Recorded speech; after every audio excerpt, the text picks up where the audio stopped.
Good evening ma'am. Good evening. Ma'am एक question था। Wait कर ले बच्चे, थोड़ा सा कोई आ जाए तो। नहीं, मैंने अपना ही पूछना है, ऐसे सिलेबस के रिलेटेड नहीं है। ओके ओके, हाँ जी पूछो। वो मैम मैंने कहीं पढ़ा था कि जो सीड्स होते हैं, जैसे ये दालें वगैरह हमारे घर पे होती हैं, ये हाँ अगर जी। एज सीड्स भी हमारे पास प्रेजेंट हैं तो दे आर लिविंग बिकॉज वो रिस्पायर कर रहे हैं। तो हाँ वो जी कैसे रिस्पायर कर रहे हैं? उनके पास कोई ऑर्गन्स तो है नहीं ऐसे। बच्चे, सीड क्या है? एक, अगर हम सीड की बात करें, जैसे आप मुझे एक बात बताओ। जब एक प्रेग्नेंट मदर के अंदर बेबी होता है तो उसे आप लिविंग बोलोगे या नॉन लिविंग बोलोगे?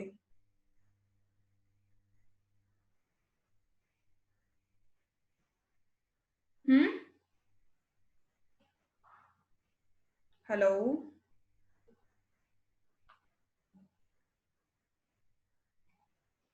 मेरी आवाज आ रही है? लिविंग ना। तो जब एक प्रेग्नेंट मदर के अंदर बच्चा है और वो लिविंग है, तो सीड के अंदर भी क्या होता है? Seed coat. और सीड कोट के अंदर क्या है? ये हमारे पास सीड है, और सीड के अंदर ये हमारे पास एम्ब्रियो है। राइट। और यही क्या है ह्यूमंस के केस में भी।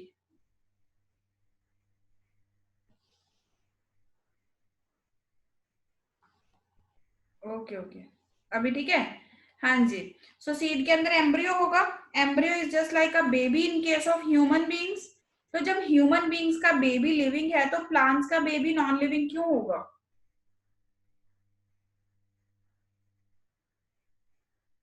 राइट। पानी।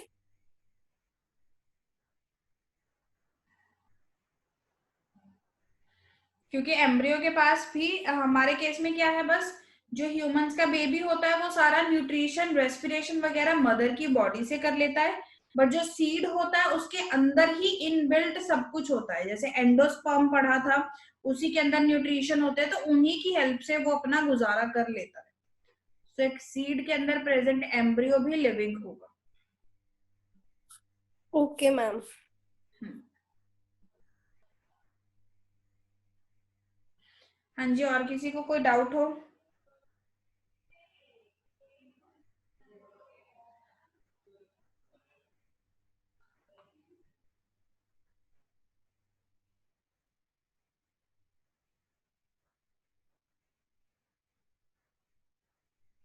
लास्ट टाइम हमने कहाँ तक रिवाइज किया था? हम आई गेस टिश्यूज कर रहे थे। Yes ma'am. टिश्यूज के अंदर हमने एनिमल टिश्यू सबसे पहले शुरू किया था।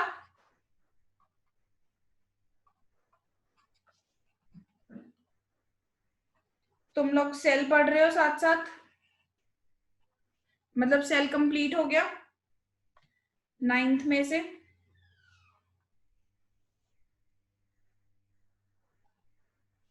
हाँ जी, बोलोगे नहीं अभी? जो 5 बच्चे आए हो, 4 बच्चे, दर्शप्रीत, प्रयास, हरनूर, मान्या। मैम यस एग्जाम चल रहे हैं अभी। तो चैप्टर किया नहीं? नहीं, अभी मतलब नाइन्थ का रिवाइज नहीं किया सर, वैसे आते ही है मैम, उसमें कुछ है ही नहीं ज्यादा। ओके। चलो, एनिमल टिश्यूज में हमने लास्ट टाइम एपिथेलियल किया था। याद है या नहीं याद? यस मैम, मस्कुलर भी कर लिया था। यस। और मस्कुलर किया था। आज हम देखते हैं कनेक्टिव टिश्यू। अगली बारी जो तुम्हारा एनडीएससी टेस्ट होगा, मैं उसके अंदर यही टॉपिक्स डालूंगी नाइन्थ के। ठीक है। Epithelial done, muscular done, connective शुरू करते हैं।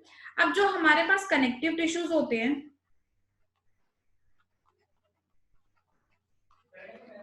इन्हें हम 3 कैटेगरीज में डिवाइड करते हैं। एक होता है हमारे पास डेंस रेगुलर कनेक्टिव टिश्यू, एक होता है डेंस इरेग्युलर कनेक्टिव टिश्यू, एक होता है skeletal tissue,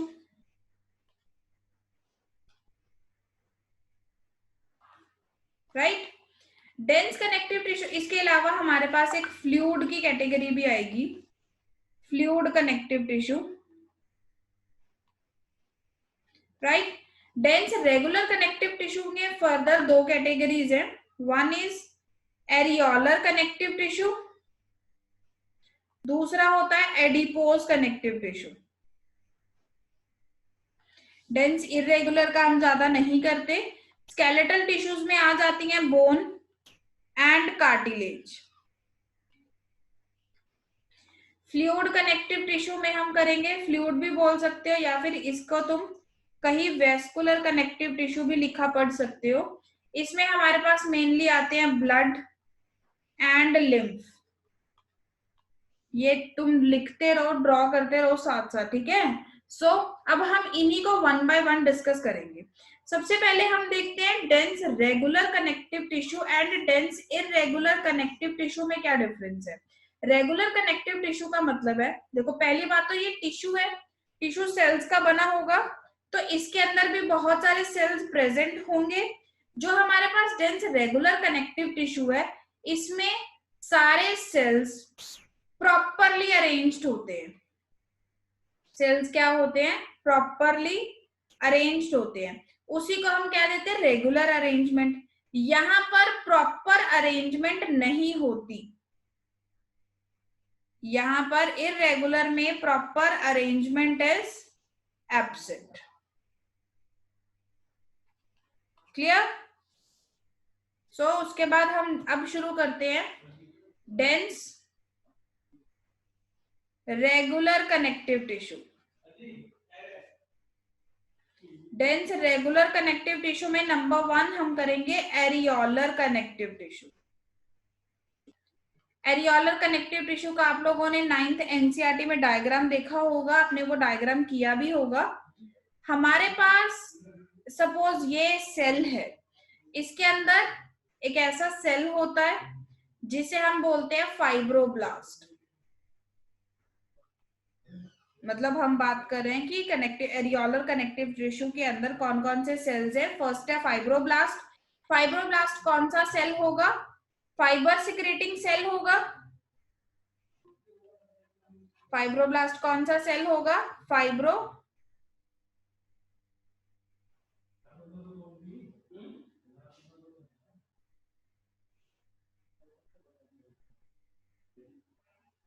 okay Ashnoor, fibre secreting cell, right. Fibre secreting cells मतलब ये सेल्स फाइबर सिक्रीट करेंगे। तो दो तरह की फाइबर्स ये सिक्रीट करते हैं, एक मैंने बना दी ये, और दूसरी होती है जो ऐसे सिंगुलरली प्रेजेंट होती है, लाइक दिस। जो मैंने ये बनाई है, ये है हमारे पास कोलेजन फाइबर्स। कौन सी फाइबर्स है ये, कोलेजन फाइबर्स। ये बनाई जो ये है इलास्टिन फाइबर्स। दोनों में डिफरेंस भी करवाऊंगी, collagen fibres and elastin fibres. इसके अलावा नेक्स्ट हमारे पास इसके अंदर प्रेजेंट होते हैं एक बड़े सारे सेल्स जिनको हम बोलते हैं मास्ट सेल्स। बड़े नहीं बोलेंगे, सिंपल एक सेल प्रेजेंट होते हैं जो होते हैं मास्ट सेल, और एक लार्जर साइज के सेल प्रेजेंट होते हैं, those are macrophages.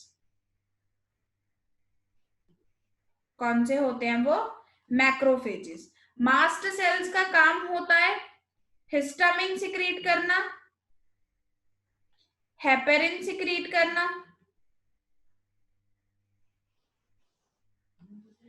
Mast cells दो चीजें सिक्रीट करता है, histamine and heparin. Histamine secrete होता है हमारी बॉडी के अंदर एलर्जी के टाइम पर। मतलब जो भी हमें, अगर किसी को जैसे डस्ट से एलर्जी है, तो साथ के साथ अगर वो डस्ट के कांटेक्ट में आता है, उसका रनी नोज हो जाता है, स्नीजिंग होने लग जाती है, गला खराब होने लगता है, ऐसे सिम्टम्स आते हैं ना। वो सिम्टम्स किसकी वजह से आते हैं, वो आते हैं हिस्टामिन के टाइम वजह से, क्योंकि मास्ट सेल्स एलर्जी के टाइम पर हिस्टामिन रिलीज करता है, right. Heparin is an anticoagulant. Heparin एक एंटीकोएगुलेंट है, मतलब हमारी बॉडी के अंदर ब्लड क्लॉट नहीं होता बिकॉज ऑफ दिस हेपेरिन। अगर हेपेरिन ना हो तो हमारी बॉडी के अंदर ही ब्लड क्लॉट होना शुरू हो जाएगा। क्लियर? मैक्रोफेजेस ये एनगल्फिंग सेल्स होते हैं। ये क्या करते हैं, किसी भी फॉरेन पार्टिकल को, लाइक कोई पैथोजन या कुछ भी, उसे ये एनगल्फ कर लेते हैं, मतलब कि ये हमें इन्फेक्शन से बचाते हैं। क्लियर? तो ये हमारे पास एरियोलर कनेक्टिव टिश्यू के अरेंजमेंट है। अब यहाँ पर हमने दो तरह की फाइबर्स पढ़ी, राइट? एक हमने पढ़ी कोलेजन, दूसरी हमने देखी इलास्टिन। Collagen and elastin. अब अगर हम दोनों में डिफरेंस की बात करें कि दोनों में क्या डिफरेंस है, फर्स्ट ऑफ ऑल कोलेजन को देखो, इट इज अनब्रांच्ड। जब मैंने कोलेजन बनाया, मैंने ऐसे बनाई हुई है वो, which means it is unbranched. जब इलास्टिन बनाया, उसको ऐसे बनाया, which means elastin fibres are branched. Clear? Number 2, always present in bundles. ये कभी भी सिंगली नहीं प्रेजेंट। देखो यहाँ पर देखो, बहुत सारी बनाई है, so that means collagen fibres हमेशा बंडल्स में प्रेजेंट होती हैं, इलास्टिन फाइबर सिंगली प्रेजेंट होती हैं। क्लियर? तो ये हमारे पास डिफरेंस है। नंबर 3, कोलेजन फाइबर जहां भी होगी वहां पर हमें स्ट्रेंथ मिलेगी, तो इसका मेन फंक्शन होता है हमें टेंसाइल स्ट्रेंथ प्रोवाइड करना। इलास्टिन फाइबर्स का काम होता है इलास्टिसिटी प्रोवाइड करना।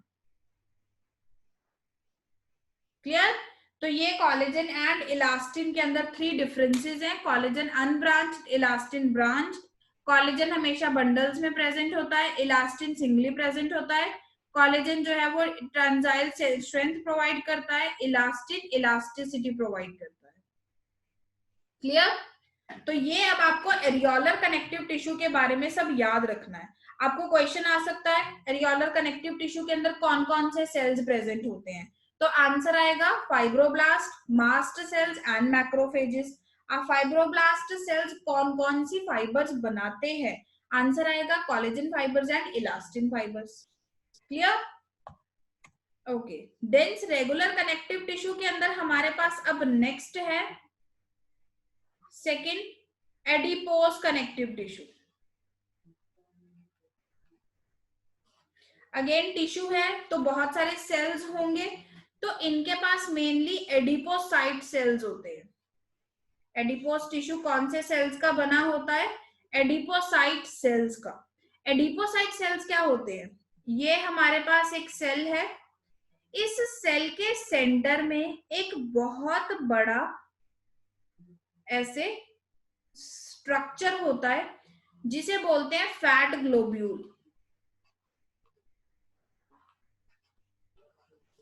इसके अंदर फैट स्टोर होता है, इसके अंदर फैट स्टोर होता है। दैट मीन्स फैट ग्लोब्यूल का मेन फंक्शन क्या है, फैट स्टोरेज। तो इन शॉर्ट हम कह सकते हैं एडिपोसाइट सेल्स का फंक्शन क्या होता है, स्टोरेज ऑफ फैट। तो एडिपोज कनेक्टिव टिश्यू ऐसे सेल्स का बना हुआ है जो फैट को स्टोर करता है, क्योंकि इस सेल का मेनली जो पूरा पोर्शन है वो किसने एक्वायर कर लिया, फैट ग्लोब्यूल ने कर लिया। तो इसका न्यूक्लियस, साइटोप्लाज्म सब पेरिफेरी में चले जाते हैं, और जितनी भी ऑर्गेनल्स होंगे सब कुछ कहाँ चला जाएगा, पेरिफेरी पर। तो ये हो गया साइटोप्लाज्म, ये है न्यूक्लियस।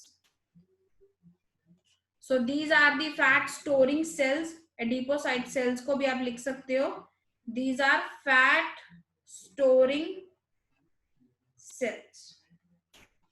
क्लियर? ओके जी। अब इसके बाद एडिपोज कनेक्टिव टिश्यू के बाद अब हम डिस्कस करेंगे, हमने किया डेंस इरेगुलर कनेक्टिव टिश्यू के बारे में, यही देखना है, प्रॉपर अरेंजमेंट नहीं होती। नेक्स्ट हमारे पास आ गया स्केलेटल कनेक्टिव टिश्यू।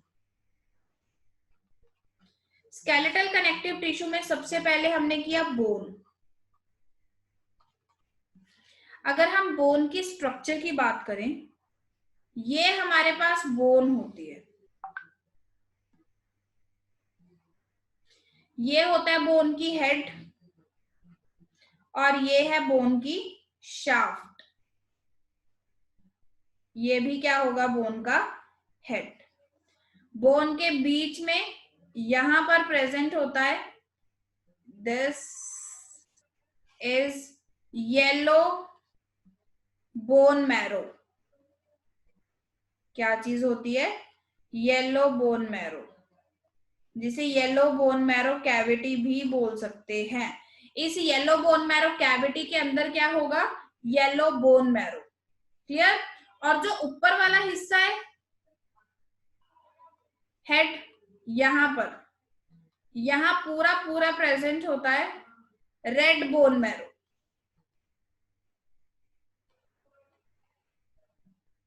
यहां पूरे में क्या प्रेजेंट होता है, रेड बोन मैरो।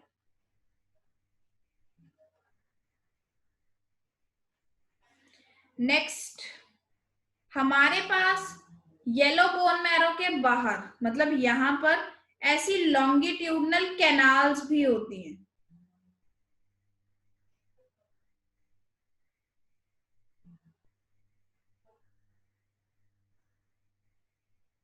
दोनों साइड्स पर ऐसी लॉन्गिट्यूडनल कैनाल्स भी होती हैं, राइट। अब जो ये लंबी लंबी कैनाल्स हैं इनको बोलते हैं हैवर्शियन कैनाल्स। क्या बोलते हैं इनको, हैवर्शियन कैनाल। और जो ये ऑब्लिक है, जिन्होंने ऐसे कनेक्शन किया हुआ है, ये वाली, ये ऑब्लिक है ना, टेढ़ी, इनको बोलते हैं वोक्समैन कैनाल। तो दो तरह की कैनाल्स हो गई, हैवर्शियन कैनाल एंड वोक्समैन canal. Red bone marrow, red bone marrow के अंदर रेड ब्लड सेल्स बनते हैं। और एक होता है येलो बोन मैरो, हेड होता है, शाफ्ट होता है, येलो बोन मैरो कैविटी होती है। हैवर्शियन एंड वोक्समैन कैनाल आपके लिए नई चीज है, तो इसे याद रखना। क्लियर। अब नेक्स्ट है हमारे पास कार्टिलेज। कार्टिलेज हमारी बॉडी में वहां वहां प्रेजेंट होता है जहां जहां हमारा सॉफ्ट है। मतलब कि कार्टिलेज क्या है, ये हमारी बॉडी को elasticity kind of thing provide करता है। जैसे कि अगर हम बात करें ईयर पिन्नास की, यहाँ ईयर पिन्ना में कोई बोन नहीं प्रेजेंट, यहाँ पर कार्टिलेज प्रेजेंट होता है। क्लियर। तो कार्टिलेज की लोकेशन क्या होती है, ear pinna, tip of nose, हमारे या nose of tip tip tip में भी क्या प्रेजेंट होता है, कार्टिलेज। इसके अलावा अब अगर हम बात करें वर्टिब्रेज, हमारे जो वर्टिब्रेज होते हैं उनके बीच में भी कार्टिलेज प्रेजेंट होता है। और कौन सा कार्टिलेज होता है, ये इंपॉर्टेंट है, इसका नाम याद रखना, हाइलिन कार्टिलेज। वर्टिब्रे समझ गए, जो हमारी वर्टिब्रल कॉलम होती है वहां पर प्रेजेंट होते हैं, उन्हें हम क्या बोलते हैं, हाइलिन कार्टिलेज। क्लियर। नेक्स्ट हमारे पास आ गया, नेक्स्ट आता है वेस्कुलर टिश्यू।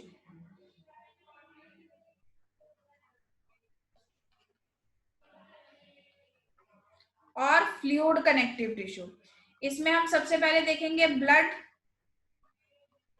ब्लड के अंदर 45% क्या होता है, प्लाज्मा।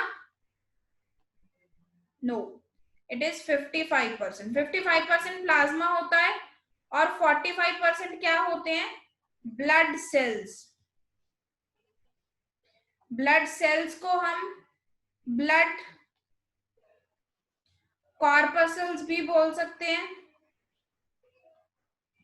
और या फिर फॉर्म्ड एलिमेंट्स भी बोल सकते हैं। तो कुछ भी टर्म आ जाए, मतलब ब्लड सेल्स की ही बात हो रही है। क्लियर। अब अगर हम इसके अंदर सबसे पहले प्लाज्मा देखें, तो प्लाज्मा के अंदर 92% वाटर होता है। बाकी इसके अलावा प्रोटीन्स होते हैं, so many types of ions होते हैं, वेस्ट फूड होता है, न्यूट्रिएंट्स होते हैं, गैसेस होती हैं, एटसेट्रा। प्रोटीन्स बेसिकली कौन कौन से होते हैं? एल्ब्यूमिन्स, इम्यून या globulins, fibrinogen. These are some proteins present in plasma. Clear?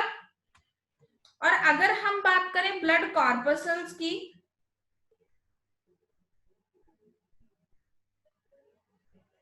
One second.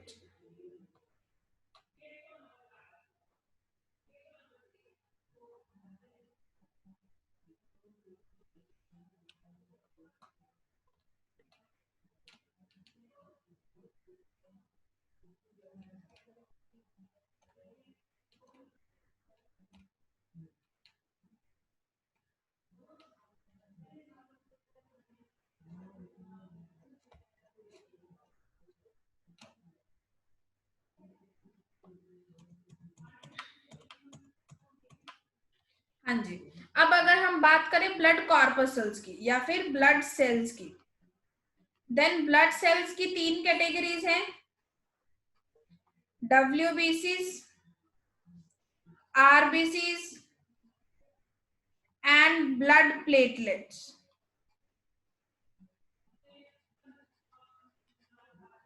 Right? WBCs होते हैं व्हाइट ब्लड सेल्स, इन्हें हम अपनी बॉडी के सोल्जर्स भी बोलते हैं, सोल्जर्स ऑफ आवर बॉडी, क्योंकि कितने भी फॉरेन पार्टिकल्स होते हैं जो हमें नुकसान पहुंचा सकते हैं, जो हमें हार्म कर सकते हैं, उनसे प्रोटेक्ट करने का काम किसका होता है? WBCs का। सो सोल्जर्स ऑफ द बॉडी बोलते हैं, ये foreign particle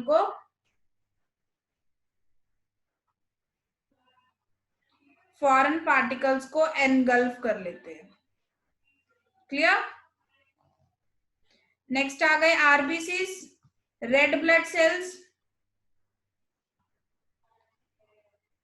red blood cells red colour के क्यों होते हैं? क्योंकि इनके पास एक रेस्पिरेटरी पिगमेंट प्रेजेंट होता है,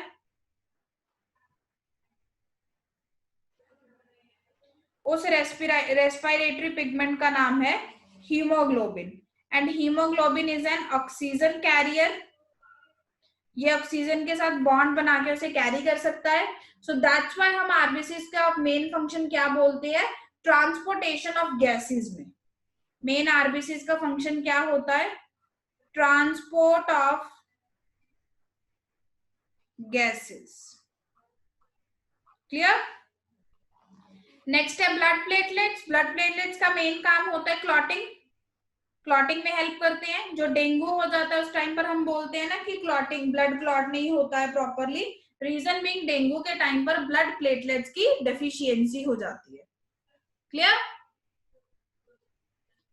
ओके जी। सो इसके बाद हमारे पास कनेक्टिव टिश्यू खत्म होता है। अब हमारे पास फोर्थ टाइप का टिश्यू है, that is nervous tissue. Nervous tissue के मेन सेल्स कौन से होते हैं? मतलब नर्वस टिश्यू मेनली कौन से सेल्स का बना होता है? Those are neurons. कौन से सेल्स का बना होता है? न्यूरॉन्स।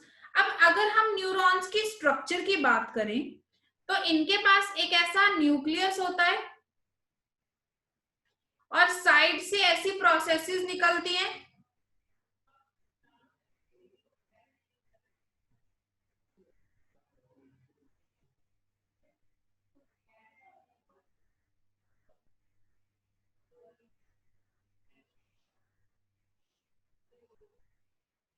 और साइड से ये एक्सोन टर्मिनल्स, ऐसा ही कुछ होता है ना।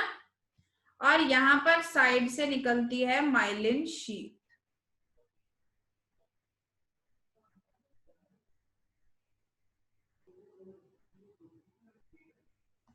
So this is something what neuron is. ये होता है सेंटर में न्यूक्लियस, ये आ गया साइटोप्लाज्म। जो ये प्रोसेसेस निकल रही हैं, दीज आर डेंड्राइट्स। ये होता है एक्सॉन, जहां से ये ऑक्सॉन यहां से निकलती है, ये सेल बॉडी, इस इतने पोर्शन को क्या बोलते हैं, सेल बॉडी और साइटोन। तो सेल बॉडी का वो पॉइंट जहां से एक्सॉन निकलती है उसे बोलते हैं एक्सॉन हिलॉक। ओके, और ये होती है हमारे पास माइलिन शीथ, जो व्हाइट कलर की कवरिंग बनाई है अराउंड एक्सॉन, उसे क्या बोलते हैं, माइलिन शीथ। वो एरियाज जहां पर माइलिन शीथ एब्सेंट है उसे बोलते हैं node of Ranvier. These are axon terminals. तो ये हमारे पास क्या है, न्यूरॉन का डायग्राम। इसकी तो आपको नॉलेज होनी ही होनी चाहिए, बहुत इंपॉर्टेंट होता है ये, इसके ऊपर क्वेश्चन आ जाता है normally. Clear? So this is nervous tissue, fourth type of animal tissue. अब हमने 4 टाइप के एनिमल टिश्यूज किए, epithelial tissue, connective tissue, muscular tissue and nervous tissue. Clear? अब बताओ अगर कोई डाउट हो या कुछ समझ में ना आया हो।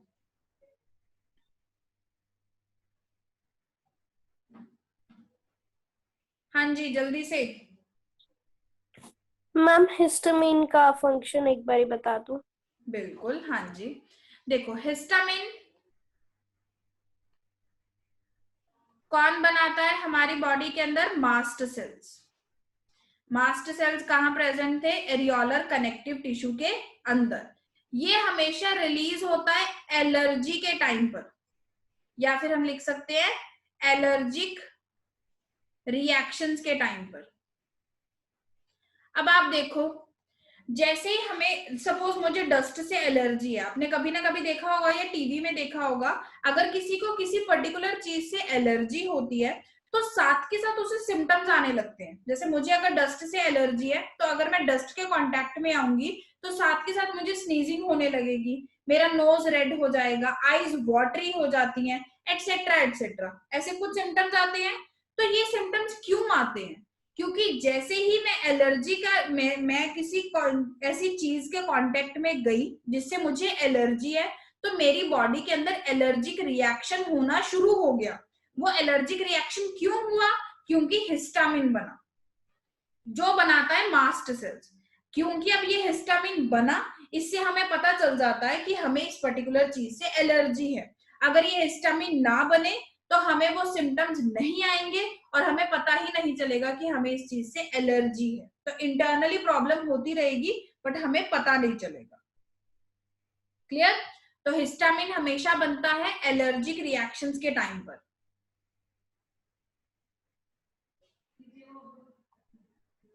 क्लियर? Yes ma'am. हाँ जी, व्हाट एल्स, किसी को और कोई डाउट हो?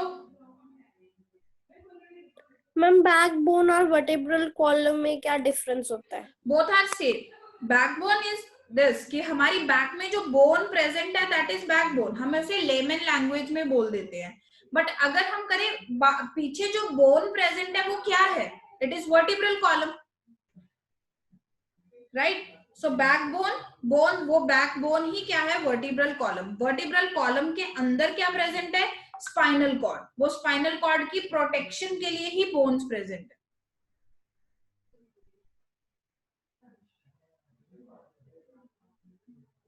क्लियर?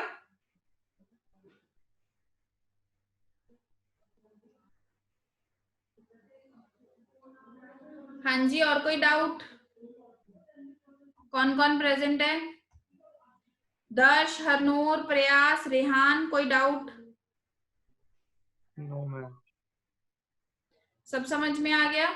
तो अभी मैं पहले ही बता दे रही हूँ, नेक्स्ट टाइम जो आपको सिलेबस आएगा, एनटीएससी का पेपर आएगा, उसके अंदर मैं cell, animal tissue, not only animal tissues, full chapter of tissues डालूंगी, क्योंकि आपकी एक और रिवीजन क्लास भी है दिस सैटरडे, तो हमारा टिश्यूज भी कंप्लीट हो जाएगा। तो मैं यही 2 चैप्टर्स में से एनटीएससी टेस्ट डालूंगी, तो आप पढ़ लो। ठीक है? Yes ma'am. Yes, okay. So अगर कोई डाउट नहीं है तो फिर चलते हैं। ठीक है।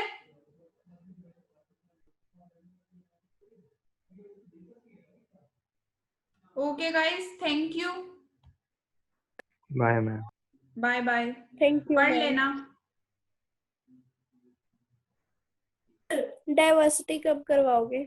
इसके बाद, टिश्यूज के बाद, ओके। मतलब नेक्स्ट वीक, ठीक है। Okay guys.